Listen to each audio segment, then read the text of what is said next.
Friends जय Jagannath sweet kitchen मुझे आज गोटे बर्थडे पार्टी होची चल देखा कौन कौन आइटम आस देखो पापड़ ये मिक्स तरकारी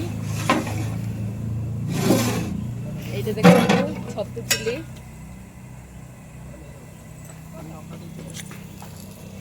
ये देखो पनीर खुरमा ये देखो खीरी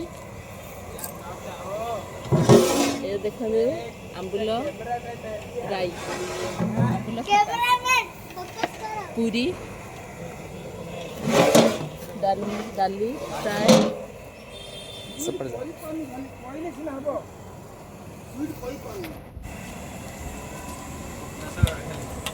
देखो आमर बासमती राइस मौसा बेलुं देखो मौसा केमी प्रकार पूरी बेलुं माउस देखो कि छाण माउस देखो केमी पूरी छाणुचंदी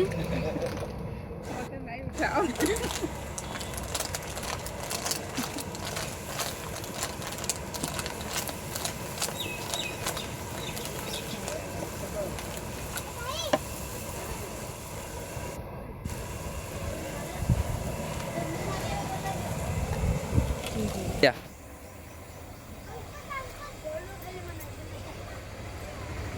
तुमर को आइटम टा पसंद है मत कमेंट करी जणांदे। जय जगन्नाथ